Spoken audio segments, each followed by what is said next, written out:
Hello दोस्तों, स्वागत है आपका हमारे यूट्यूब चैनल स्टडी डायलॉग्स में। मैं हूं प्रियंका और आप हैं मेरे साथ एक बेहतरीन टॉपिक पर बात करने के लिए। आपको ऐसा एनालिसिस किसी भी स्टैंडर्ड बुक्स में नहीं मिलेगा। ये वीडियो बहुत ज़्यादा रिसर्च करके बनाई गई है, इसलिए मेरे आपसे रिक्वेस्ट है कि प्लीज़ इसको एंड तक ज़रूर देखना। और एंड तक देखने के बाद आपको पता पड़ेगा कि आपकी नॉलेज में कितना ज़्यादा इजाफा हुआ है और आपको बाकी बच्चों से एज मिल चुकी है। और हाँ, मुझे एक बात और बतानी थी आपको कि हमने एक नया इनिशिएटिव स्टार्ट करा है जहाँ पर कि हम शॉर्ट वीडियोस में MCQs को कवर करवा रहे हैं। इन्हें देखने के लिए आप स्टडी डायलॉग चैनल पर जाइए, विज़िट करिए और चैनल को सब्सक्राइब ज़रूर करिए, जिससे कि आप इन सभी वीडियोस से अपडेट रह सकें। चलिए अब टॉपिक पर वापस आते हैं। अब हमारा टॉपिक है सेम सेक्स मैरिज। चलिए बात हम करते हैं शुरुआत से। बात है 2018 की, जब नवतेज सिंह जौहर केस में सुप्रीम कोर्ट ने सेक्शन 377 IPC के सेक्शन 377 को डीक्रिमिनलाइज घोषित कर दिया था। इसका मतलब ये हुआ कि होमोसेक्सुअल एक्टिविटीज़ अब कोई अपराध नहीं है और ना ही इनमें कोई सज़ा होएगी। इसी के चलते होमोसेक्सुअलिटी की LGBT कम्युनिटी की डिमांड बढ़ी और उन्होंने बोला कि अब हमें सेम सेक्स मैरिज का भी दर्जा दिया जाए। ठीक है, चलिए अब फ्रेंड्स, आप सबको पता है कि इंडिया एक डाइवर्स कंट्री है जहाँ पर लैंग्वेज, कल्चर में और भी रिलीजन में डाइवर्सिटी है। अब इसी तरह हमारे रिलीजन में भी डाइवर्सिटी है, जैसे कि हिंदू, मुस्लिम, पारसी, सिख, ईसाई, इन सब में। ठीक है, अब इन सब में मैरिज भी होती है। अगर दो हिंदू में मैरिज होती है तो उनकी मैरिज को लीगल स्टेटस देता है हिंदू मैरिज एक्ट। अगर दो मुस्लिम में मैरिज होती है तो उनकी मैरिज को लीगल स्टेटस देगा उनका मुस्लिम पर्सनल लॉ। ऐसे ही सभी धर्मों के अलग अलग एक्ट बने हुए हैं। चलो, अब ये बात तो हुई कि हिंदू ने हिंदू में मैरिज कर ली, लेकिन अब क्वेश्चन ये आता है, अगर कोई मैरिज इंटरकास्ट मैरिज होगी या फिर इंटर रिलीजन मैरिज हुई, इसका मतलब हिंदू ने मुस्लिम से मैरिज करी, मुस्लिम ने पारसी से मैरिज करी, मतलब इस टाइप से कि दो अलग अलग रिलीजन के लोगों ने आपस में मैरिज कर ली, तो अब इनकी मैरिज को लीगल स्टेटस कौन देगा? हाँ, अब इनकी मैरिज को लीगल स्टेटस देगा स्पेशल मैरिज एक्ट 1954 का, जो कि सेक्शन 4 में लिखा हुआ है। ठीक है, समझ में आया? सेक्शन 4 स्पेशल मैरिज एक्ट 1954 का इंटर रिलीजन मैरिज को लीगल स्टेटस प्रदान करेगा। चलिए, अब इसी सेक्शन में सेक्शन 4C में ये मैंडेटरी है कि मैरिज जो है ना वो मेल और फीमेल के बीच में ही होनी चाहिए। ऐसा ये नहीं है कि मेल मैरिज कर लेगा, फीमेल मैरिज कर लेगी, ऐसा नहीं है। तो इसी मुद्दे को लेकर LGBT कम्युनिटी ने सुप्रीम कोर्ट में एक पिटीशन फाइल करी। उन्होंने बोला कि सुप्रीम कोर्ट प्लीज़ हमारी बात सुनिए, हम ये चाहते हैं कि स्पेशल मैरिज एक्ट 1954 में जो सेक्शन 4C है ना, आप उसमें मेल और फीमेल की जो टर्म है उसको हटा दो और हटा के मेल और फीमेल की जगह आप पर्सन्स मतलब है पर्सन टर्म का यूज़ करो। अब आप पूछेंगे मैम इससे क्या होगा? चलिए मैं बता देती हूँ।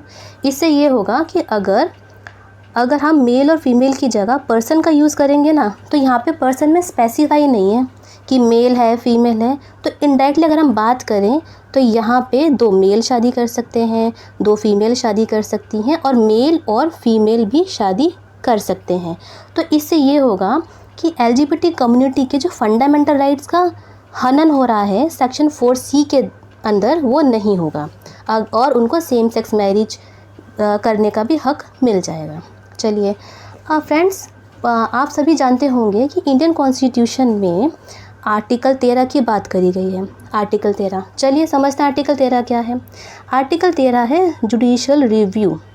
अब जुडिशियल रिव्यू क्या है? ठीक है, ये सुप्रीम कोर्ट को पावर देता है। क्या देता है? पावर देता है कि पार्लियामेंट के द्वारा बनाया गया कोई भी लॉ या एक्ट को सुप्रीम कोर्ट वॉइड या नल एंड वॉइड डिक्लेयर कर सकता है अगर वो फंडामेंटल राइट को ब्रीच कर रहा है। इसका मतलब अगर पार्लियामेंट के द्वारा बनाया गया कोई भी लॉ में फंडामेंटल राइट का हनन हो रहा है, तो इंडिविजुअल आर्टिकल 32 के अंदर सुप्रीम कोर्ट जा सकता है और ये बोल सकता है कि प्लीज़ मतलब मेरे फंडामेंटल राइट को प्रोटेक्ट करो। ठीक है। अब फंडामेंटल राइट जो है वो basic structure of the constitution में आता है। अब आप पूछेंगे ma'am basic structure of constitution क्या होता है। चलो वैसे इसके ऊपर तो पूरी एक वीडियो आ सकती है, लेकिन मैं आपको बता देती हूँ लेमन लैंग्वेज में, ठीक है। Basic structure of the constitution ये हुआ, अब जैसे कि हम लोग एक घर बना रहे हैं और घर को बनाने के लिए एक नींव पड़ती है, ठीक है। अब जैसे कि नींव पड़ी, ज़मीन पहले नींव पड़ेगी, उसके बाद एक घर बनेगा। तो यही जो नींव है ना, इसी को बोला है बेसिक स्ट्रक्चर। क्या बोला है? Basic structure. कि अगर ये नींव खराब हो गई ना तो घर भी ढह जाएगा। ऐसे ही अगर बेसिक स्ट्रक्चर, कॉन्स्टिट्यूशन का बेसिक स्ट्रक्चर खराब हो गया तो कॉन्स्टिट्यूशन का कोई मतलब नहीं रहेगा और हमारी इंडिया में ऑटोक्रेसी आ सकती है। चलिए अब आप समझ गए होंगे कि LGBT कम्युनिटी की डिमांड क्या थी सुप्रीम कोर्ट से, कि उन्होंने बोला कि सुप्रीम कोर्ट आर्टिकल 13 का यूज़ करके स्पेशल मैरिज एक्ट में अमेंडमेंट करे और हमें फंडामेंटल राइट प्रोवाइड करवाए, ठीक है। अब आपसे मैं पहले ही बात कर चुकी हूँ कि उनका जो मुद्दा है वो स्पेशल मैरिज एक्ट 1954 के सेक्शन 4C को लेकर है। उनका ये कहना है कि हमारा सेक्शन 4C 3 फंडामेंटल राइट्स का हनन कर रहा है। कौन कौन से को? Article 14, 19 and 21। अब हम इसके ऊपर चर्चा करते हैं। आर्टिकल 14 का कैसे कर रहा है, ठीक है, जानते हैं। आर्टिकल 14 जो है वो राइट टू इक्वालिटी देता है। इसका मतलब ये हुआ कि सभी कानून के आगे सभी लोग बराबर हैं। ऐसा ये नहीं है कि किसी में डिस्क्रिमिनेशन होगा, लेकिन LGBT कम्युनिटी का ये कहना है कि article 4C special marriage act का डिस्क्रिमिनेशन कर रहा है। किस पे डिस्क्रिमिनेशन कर रहा है? On the basis of sex. अब कैसे कर रहा है? क्योंकि सेक्शन 4C में अपोजिट सेक्स में अगर मैरिज होती है तो उसको लीगल स्टेटस दिया जाता है, लेकिन अगर ये सेम सेक्स में होती है तो इसको लीगल स्टेटस नहीं दिया जाता, ठीक है। दूसरा आर्टिकल 19 का हनन हो रहा है। ये कैसे? ये है राइट टू एक्सप्रेशन। इसमें यह आता है कि अभिव्यक्ति की आज़ादी का हनन हो रहा है। कैसे? कि उनका ये कहना है कि हमारा राइट टू एक्सप्रेशन छिन रहा है। क्यों? क्योंकि हम लोग सोसाइटी में अपनी पहचान को नहीं बता सकते कि हाँ हम ये हैं, लेस्बियन में हैं, बस इसी को लेकर उन्होंने बोला कि नहीं, हमारा राइट टू एक्सप्रेशन तो छिन रहा है बिल्कुल। अब यही राइट टू एक्सप्रेशन आर्टिकल 21 से है। जब आप सोसाइटी में बता ही नहीं सकते हो, अपनी पहचान नहीं बता सकते, तो इनडायरेक्टली देखा जाए, इनडायरेक्टली आपका राइट टू लाइफ का हनन हो रहा है, right to live with dignity का हनन हो रहा है, ठीक है। अब मैं आशा करती हूँ कि आप सभी लोग इन सभी आर्टिकल को अच्छे से समझ गए होंगे, ठीक है। अब इसी को चलते इन्हीं सभी को लेकर ये जो टॉपिक है ना, सेम सेक्स मैरिज, ये डिबेट का टॉपिक बन गया है। यहाँ पे बात होती है legal acceptance versus social acceptance, ठीक है। क्यों होती है? क्योंकि सेम सेक्स मैरिज जो है वो एक सोशल इशू है, तो सोसाइटी पर इसका इम्पैक्ट पड़ना तो लाजमी है, बिल्कुल लाजमी है, ठीक है।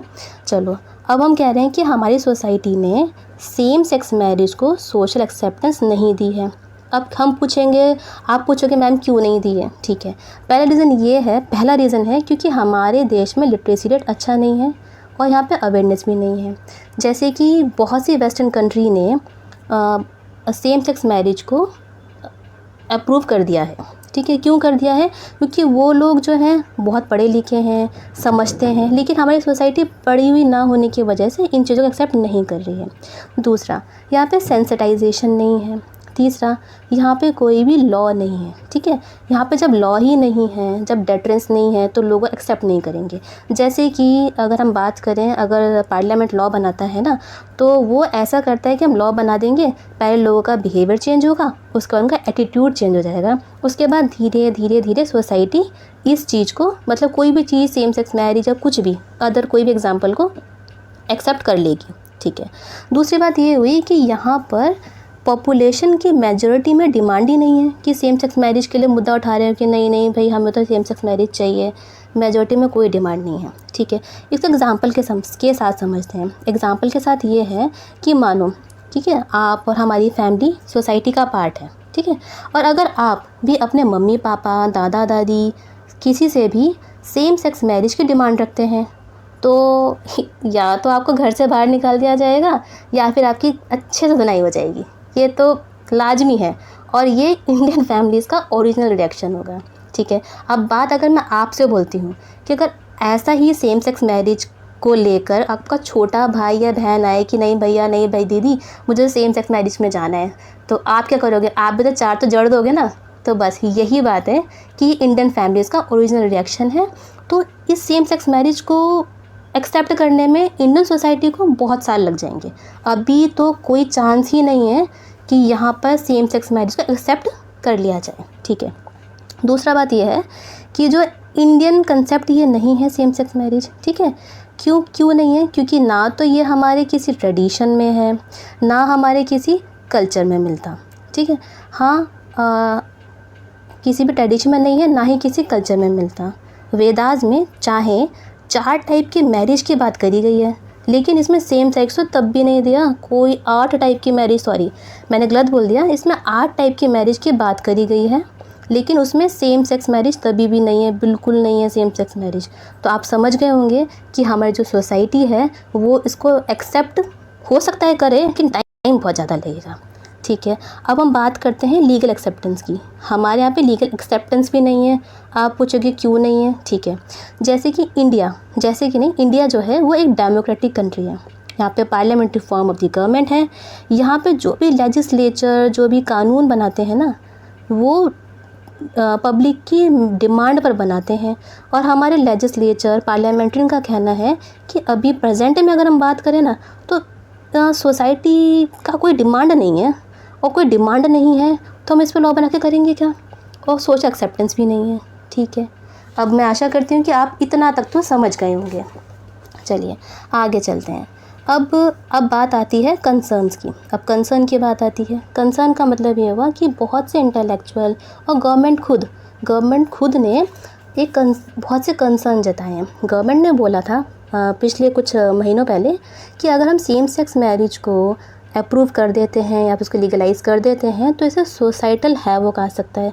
अब आप पूछोगे कैसे आ सकता है? देखो, जो मैरिज होती है ना वो एक बायोलॉजिकल टर्म है, ठीक है। यहाँ पे मैरिज मेल और फीमेल के बीच में होती है, ठीक है। तो ये बायोलॉजिकल है। लेकिन अगर हम मेल और मेल के बीच में कर दें, फीमेल और फीमेल के बीच में कर लें, तो यहाँ पे लाजमी है कि सोसाइटल हैवॉक तो होना ही है, ठीक है। अब है सेकंड में क्या है?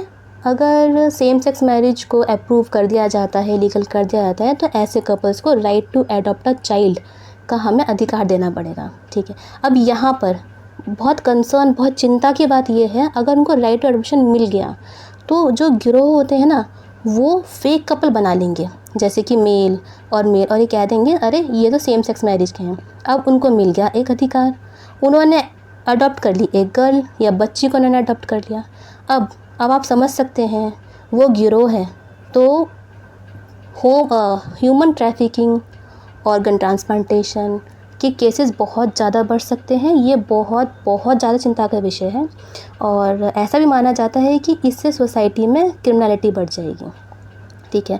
थर्ड कंसर्न के ऊपर अगर हम चलें तो यहाँ पर है लीगल इशू क्या है कि स्कीम्स, पॉलिसीज़, इनको देखकर चलो यहाँ पे बात ये हो रही है कि 2 मेल के बीच में हुई शादी, ठीक है। 2 मेल के बीच में हुई शादी। यहाँ पर क्या हुआ कि एक मेल हस्बैंड हुआ और एक मेल हुआ वाइफ, ठीक है।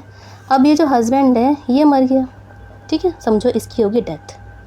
अब ये जो मेल है ये है वाइफ। कागजों में ये मैं खुद कंफ्यूज हो गई इसमें कि ये जो मेल है ये वाइफ है कागज़ों में, ठीक है, कागज़ों में ये फीमेल है, लेकिन असलियत में ये मेल है। अब ये बहुत बड़ा क्वेश्चन है कि क्या उसको विधवा पेंशन योजना मिलेगी? क्या वो इसके लायक है?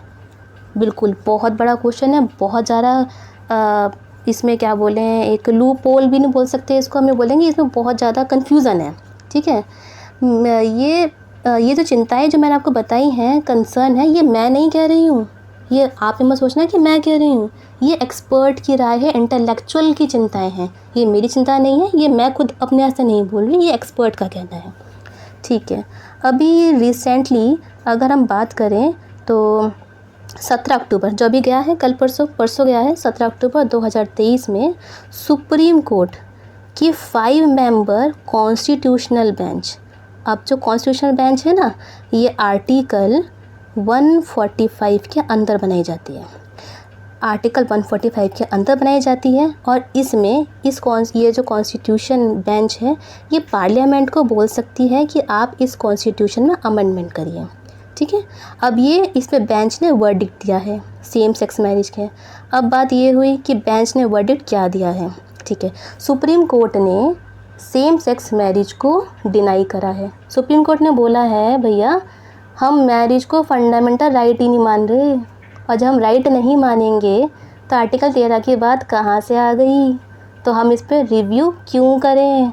और जब हम रिव्यू ही नहीं करेंगे तो स्पेशल मैरिज एक्ट के सेक्शन 4C में अमेंडमेंट की तो बात ही नहीं बनती, समझे आप, ठीक है। मैं दोबारा बताती हूँ। कोर्ट ने बोला है कि हम मैरिज को फंडामेंटल राइट नहीं मानेंगे, ठीक है। अब मैरिज को फंडामेंटल राइट नहीं मानेंगे तो आर्टिकल 13 जो कि सुप्रीम कोर्ट को जुडिशल रिव्यू की पावर देता है उसका मतलब नहीं बनता। जब जुडिशल रिव्यू ही नहीं होगा तो सेक्शन 4C में अमेंडमेंट कहाँ से होगा, समझ गए सुप्रीम कोर्ट ने क्या बोला।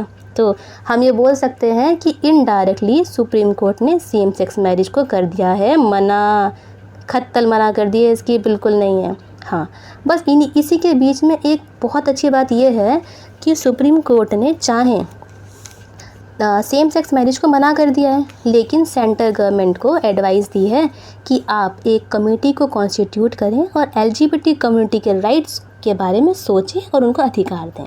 चलिए, हुई ना अच्छी बात, ठीक है। अब मैं आशा करती हूँ कि आप सभी ये बात मुद्दे को अच्छे से समझ पाए होंगे। ये मुद्दा बहुत घुमावदार था, जिसको समझना और समझाना थोड़ा मुश्किल था। चलिए, अब कंसर्न ये भी है या फिर एक्सपर्ट का ये मानना है कि हादिया केस, ठीक है, हादिया केस में सुप्रीम कोर्ट ने पिछले सालों में right to choose a partner को फंडामेंटल राइट करार दिया था। उन्होंने बोला कि अपनी मर्जी से किसी पार्टनर को चूज़ करना हमारा एक अधिकार है, फंडामेंटल राइट है। अब यहाँ पे पार्टनर है ना, इसकी जो डेफिनेशन है वो वेग है, इसमें ये नहीं बता पाया कि मेल है, फीमेल है या फिर थर्ड जेंडर है, ये कुछ नहीं बताया। तो ये है होगी एक लूपहोल है, ये लूपहोल है। तो ऐसा माना जा रहा है, या ऐसा इंटरप्रिटेशन के बाद ये पता पड़ता है कि आगे आने वाले कुछ महीनों में, सालों में ऐसा भी हो सकता है कि सेम सेक्स मैरिज की डिमांड दोबारा हो, वो भी किसको लेकर हो, हादिया केस को लेकर हो, ठीक है फ्रेंड्स। चलिए, अब आपको ये बताना है कि ये मेरी वीडियो आपको कैसी लगी, ठीक है। और कमेंट सेक्शन में ज़रूर बताइए कि हादिया केस कौन से सन का था, ठीक है। मैं वेट करूँगी कि हादिया केस कौन से ईयर का है, बिल्कुल आप बताइए, ठीक है। और आप हमें आपको वीडियो कैसी लगती है हमें कमेंट सेक्शन में ज़रूर बताइए, और साथ में हमारी इस वीडियो को शेयर करें, लाइक करें और हमारे चैनल को सब्सक्राइब करें। Happy learning.